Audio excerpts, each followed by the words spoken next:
નમસ્કાર મંડળી. આજે સીધું ને સટમાં આપણે પુણેમાં છાત્રો કી ગુંજ કાર્યક્રમ થાય એ પહેલા આગલી રાતે જે રીતે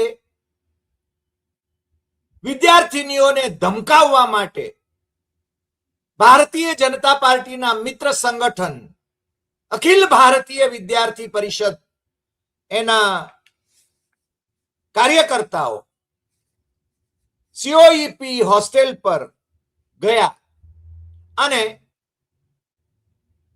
રાહુલ ગાંધીના કાર્યક્રમમાં નહીં જવા માટે એમને ધમકાવી રહ્યા હતા, ત્યારે એનએસયુઆઈના પણ કાર્યકર્તાઓ એટલે કે કોંગ્રેસની વિદ્યાર્થી પાંખના પણ કાર્યકર્તાઓ ત્યાં પહોંચ્યા અને બંને વચ્ચે અથડામણ થઈ. અખિલ ભારતીય વિદ્યાર્થી પરિષદ કોઈ પણ ભોગે ભારતીય જનતા પાર્ટીની સરકાર છે, એટલે એના સહયોગમાં રાહુલ ગાંધીની આ છાત્રો કી ગુંજને ફ્લોપ કરવા માંગે છે. અને ખાસ કરીને પુણેમાં છાત્રાઓ સાથે જ્યારે રાહુલ ગાંધી સંવાદ કરવા માંગતા હોય ત્યારે એમાં વ્યવધાન સર્જવાના જે ઘણા બધા પ્રયાસો થયા, તમને ખબર છે. અગાઉથી જ પહેલા તો જમાવબંધી કરી દીધી, પછી 30 શરતો મૂકી દીધી અને ગઈ રાતે એનએસયુઆઈ અને એબીવીપી ના કાર્યકર્તાઓ વચ્ચે અથડામણ સર્જાઈ, પરંતુ પોલીસ એ એબીવીપી ના કાર્યકર્તાઓને બદલે કોંગ્રેસના એનએસયુઆઈ ના કાર્યકર્તાઓની સામે કેસ નોંધે ત્યારે એનું વલણ સમજાઈ જાય છે. કારણ કે મુખ્યમંત્રી ખુદ દેવેન્દ્ર ફડણવીસ આ કાર્યક્રમ ફ્લોપ જાય એવી કોશિશમાં રહ્યા છે. એમણે નિવેદનો પણ કર્યા છે, પોલીસને આદેશો પણ આપ્યા છે, પણ આ કાર્યક્રમ થઈને રહેવાનો છે એ બાબતમાં રાહુલ ગાંધી અને એમના સમર્થકો એ કૃત સંકલ્પ હતા. અને આમે રાહુલ ગાંધીના વિરોધીઓને બળતરા થાય સ્વાભાવિક છે, કારણ કે પુણેના મુખ્ય ચોક પર ભાવિ પંતપ્રધાન રાહુલ ગાંધીનું સ્વાગત કરીએ છીએ એવું જ્યારે ભવ્ય બેનર લગાવવામાં આવ્યું હોય તો પછી તકલીફ તો થાય એ સ્વાભાવિક છે. અને પાછું પવાર પરિવારના અખબાર સકાળમાં આ સમાચાર ખૂબ પ્રોમિનન્ટલી ફોટા સાથે છપાયા હોય. સાગર ગાડવે જે યુથ કોંગ્રેસના ત્યાંના વડા છે, એમના નામ સાથે આ બેનર લગાવવામાં આવ્યું છે. એ બેનર કોઈની વિરુદ્ધમાં નથી અને છતાં ભારતીય જનતા પાર્ટી અને સંઘ પરિવારને પેટમાં ચૂંક ઉપડે એ સ્વાભાવિક છે. વાત એટલે અટકી જાય તો હજુ સમજી શકાય છે, પણ આજ સકાળમાં બીજા એક સમાચાર આજે છપાયા છે અને એ સમાચાર છે સંજય રાઉત, જે શિવસેના ઉદ્ધવ ઠાકરેના સાંસદ છે, શિવસેનાના પ્રવક્તા છે, સામનાના કાર્યકારી તંત્રી છે. એમણે કહ્યું છે की राहुल गांधीच्या पुणे दौऱ्यावर संजय राऊतांचा भाजपवर निशाणा, सप्टेंबर नंतर त्यांची दादागिरी संपेल.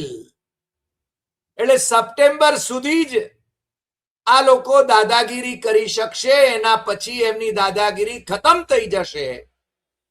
એટલે સંજય રાઉત એવું કહેવા માંગે છે કે મોદીએ વડાપ્રધાન પદેથી સપ્ટેમ્બર મહિનામાં જવું પડશે એવા સંકેતો એ આપે છે. અને ભારતીય જનતા પાર્ટીના નેતા કાર્યકર્તાઓમાં સન્નિપાત સર્જી રહ્યા છે. આ સમાચાર પણ રાહુલ ગાંધી અને સંજય રાઉતની તસવીર સાથે મને લાગે છે કે જ્યારે ભારત જોડો યાત્રામાં મહારાષ્ટ્રમાંથી રાહુલ ગાંધી પસાર થઈ રહ્યા હતા એ વખતે દાઢી એમણે વધારેલી હતી અને એ વખતની તસવીર સાથે સકાળે આ સમાચાર ખૂબ પ્રોમિનન્ટલી એટલે હેડલાઇન તરીકે પ્રકાશિત કર્યા છે કે સપ્ટેમ્બર નંतर त्यांची દાદાગીરી સંપેલ. દેવેન્દ્ર ફડણવીસ, તમારી દાદાગીરી સપ્ટેમ્બર પછી છે ને ખતમ થઈ જવાની છે, એવું જ્યારે શિવસેના ઉદ્ધવ ઠાકરેના સાંસદ એમનું સ્ટેટમેન્ટ પવાર પરિવારના અખબાર સકાળમાં પ્રકાશિત થાય અને એમના સામ ટીવી પર આ બધા સમાચારો એ વહેતા થયા હોય ત્યારે સ્વાભાવિક છે કે ઉત્તેજના વધે અને આ હવનમાં હાડકા નાખનારાઓ રાહુલ ગાંધીના આ કાર્યક્રમને ખતમ કરવા અથવા તો બરબાદ કરવા અથવા તોડવા માટેના યથાશક્તિ પ્રયાસો કરે, પરંતુ રાહુલ ગાંધી ગજગામી રીતે આગળ વધી રહ્યા છે. અગાઉ આપણે જણાવ્યું છે એમ કે આ કાર્યક્રમ એ કોલ્હાપુરના શાહુ મહારાજા શાહુ મહારાજ, જેમણે આ દેશમાં સૌથી પહેલા 1902 પછાત વર્ગો અને નોન બ્રાહ્મિન્સ માટે 50% સરકારી નોકરીઓ એમના રાજ્યમાં એમણે અનામત રાખી, એટલે રિઝર્વેશન નું જેમણે આ દેશમાં સૌથી પહેલા દાખલ કરાવ્યું પોતાના રાજ્યમાં, એ શાહુ મહારાજ એમના વંશજ ડોક્ટર શાહુ છત્રપતિ, જે કોલ્હાપુરના કોંગ્રેસના લોકસભાના સભ્ય છે, એમના વડપણ હેઠળની સંસ્થામાં રાહુલ ગાંધીનો છાત્રો કી ગુંજ કાર્યક્રમ થઈ રહ્યો છે અને એમાં ખાસ કરીને છાત્રાઓને સાથે રાહુલ ગાંધી આજે રાતે એટલે કે 6 વાગ્યા પછી આજે સાંજે 6 થી 9 વચ્ચે એ સંવાદ સાધવાના છે અને આ કાર્યક્રમનું જીવંત પ્રસારણ પણ થશે. એની બધી જ વ્યવસ્થા એમણે કરી લીધેલી છે.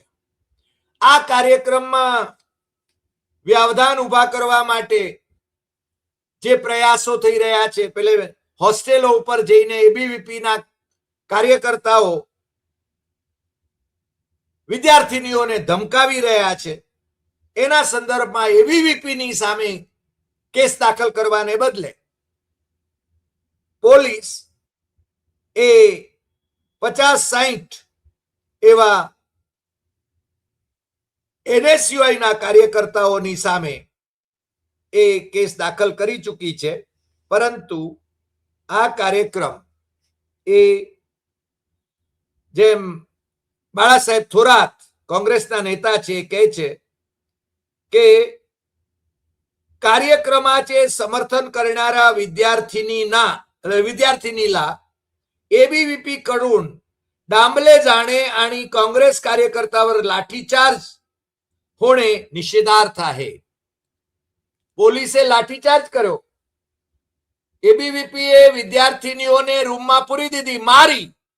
માનસી નામની વિદ્યાર્થીનીએ તો આના વિશે સ્ટેટમેન્ટ આપ્યું. એ કહે છે કે અમે એને વખોડી કાઢીએ છીએ, એવું બાળા સાહેબ થોरात કહી રહ્યા છે.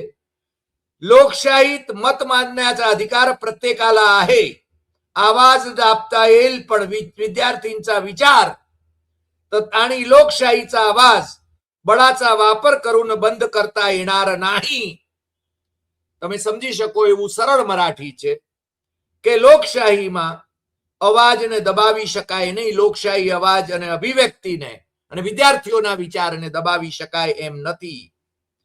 અને સંચેતી હોસ્પિટલમાં જઈને બાળા સાહેબ થોરાતે એમના કાર્યકર્તાઓ જે લાઠીચાર્જમાં ઘાયલ થયા છે એમની મુલાકાત પણ એમણે લીધી હતી. આજે એ કહે છે કે રાહુલ ગાંધીનો જે કાર્યક્રમ છે એ પેપર ફૂટી, બેરોજગારી, देशातील शिक्षण व्यवस्था या मुद्द्यावर संवाद साधणार आहे. તમને ખ્યાલ છે કે કોટામાં રાજસ્થાનની ભાજપ સરકારે, દેહરાદૂનમાં ઉત્તરાખંડની ભાજપ સરકારે પ્રયાગરાજમાં उत्तर प्रदेश की भाजपा सरकारे राहुल गांधी ना छात्रों की गुंज ए कार्यक्रम ने न थाय एने माटेना खूब प्रयासों कर्या छतां कार्यक्रमने अभूतपूर्व बधा कार्यक्रमोने अभूतपूर्व प्रतिसाद मळ्यो एटले भारतीय जनता पार्टी वाळाओ ध्रुजी गया छे अने पुणेना कार्यक्रमने पण ए अभूतपूर्व प्रतिसाद मळवानी शक्यता छे। 50,000 करता पण वधारे रजिस्ट्रेशन थया छतां पोलीस अने सरकार 10,000 થી 15,000 જ આવવા જોઈએ એવી શરત મૂકે છે। તમે આપણે ગઈકાલે એપિસોડ કર્યો તો એમાં 30 શરતો જે મૂકી છે હાસ્યાસ્પદ શરતો એ શરતોનો ઉલ્લેખ પણ આપણે કર્યો હતો। પણ આ બધા ધમપછાડા છતાં મને લાગે છે ત્યાં સુધી રાહુલ ગાંધીનો આ કાર્યક્રમ એ સફળ થઈને રહેવાનો છે એવું કહેવામાં જરાય અતિશયોક્તિ નથી। કારણ ગઈકાલે રાહુલ ગાંધીએ સંસદ માર્ગ પોલીસ થાણા સામે ધરણા કર્યા હતા અને પોલીસ તંત્ર એણે જેને પેલેટ ગનના છરા જેના શરીરમાં છે જે જંતર મંતર પર જેને પેલેટ ગન માંથી છોડવામાં આવેલા છરા જેની આંખમાં છરા છે હૃદયમાં એક છરો છે આખા શરીરમાં 200 છરા છે એવા જે વિદ્યાર્થી માટે એમણે એની એફઆઈઆર લેતા નહોતા અને એને માટે ધરણા કર્યા અને પછી ફરીને પેલો શબ્દ પ્રયોગ કરો તો ઉપરના આદેશથી જખ મારીને એફઆઈઆર નોંધવી પડી। આખી સરકાર જુઠ્ઠાણા ફેલાવે છે, સંસદને પણ ગેરમાર્ગે દોરે છે। મોદીના મંત્રાલયમાં એટલે કે પીએમઓમાં જે જીતેન્દ્ર સિંહ મંત્રી છે એમણે તો લોકસભાની અંદર ખોટી માહિતી આપી કે પેલેટ ગન ચાલી જ નથી, પરંતુ ઓછામાં ઓછા 2 સરકારી હોસ્પિટલમાં 10 એવા વિદ્યાર્થીઓ છાત્ર છાત્રાઓ જે જંતર મંતર ઉપર જેમના પર પેલેટ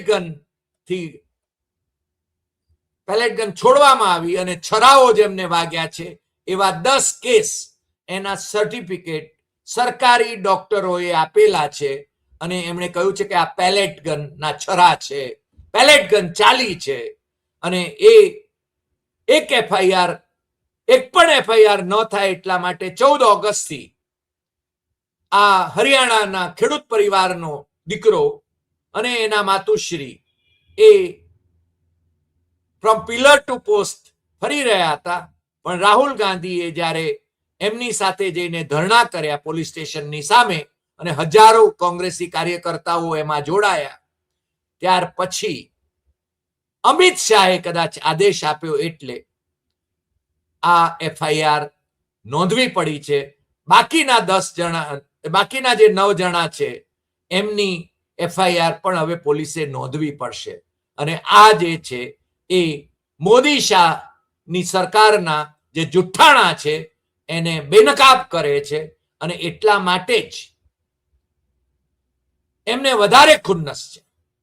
આજે દિલ્હીમાં ભારતીય જનતા પાર્ટીની સંગઠનાત્મક બેઠક નવી ટીમની બેઠકમાં એના પછી પણ સંબિત પાત્રાએ પણ આ જુઠ્ઠાણાઓ ફેલાવવાનું ચાલુ રાખ્યું છે।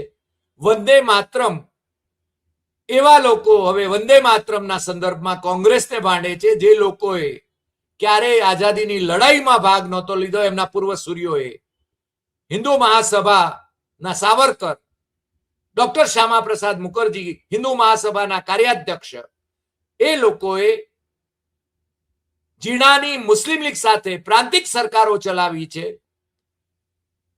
1942ની ક્વિટ ઇન્ડિયા મૂવમેન્ટનો વિરોધ કર્યો છે। એ લોકો અત્યારે સત્તામાં બેઠા છે એટલે જુઠ્ઠાણા ફેલાવે છે, પરંતુ એમની રાષ્ટ્રભક્તિ કેવી બોધી છે એ હવે આખા દેશને અને પ્રજાને અને જેનજીને જણાવવા એને સમજાઈ ગઈ છે, એટલે એ વધારે ગાંગા થયા છે. અને મોદી શાહ એટલા માટે જે કંઈ પ્રયાસો કરવા પડે એ પ્રયાસો કરી રહ્યા છે, એમની સત્તાનો દુરુપયોગ કરીને પણ. અને એટલે જ સંજય રાઉત આ વાત કરે છે. સંજય રાઉત કહે છે કે સપ્ટેમ્बर नंतर त्यांची દાદાગીરી સંપેલ.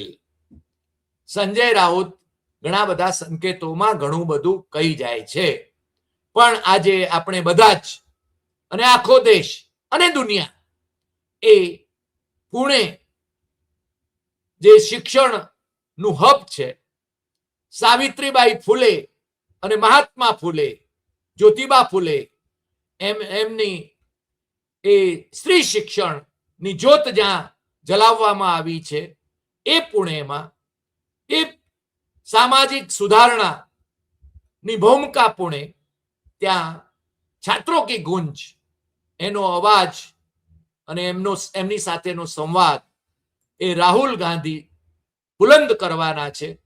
અને ત્યાં છાત્રાઓ પણ પોતાની અભિવ્યક્તિ એ નિસંકોચપણે લોકશાહી ઢબે રજૂ કરશે, જે સરકારને માટે બીજા મુશ્કેલ માર્ગો, કંટક છાયા માર્ગો સર્જે એવા સંજોગો છે. અને એટલા માટે જ સત્તાધીશો ગાંગા થયેલા છે. આજે આટલી વાત. ફરી મળીશું નવા એપિસોડમાં નવા વિષય સાથે.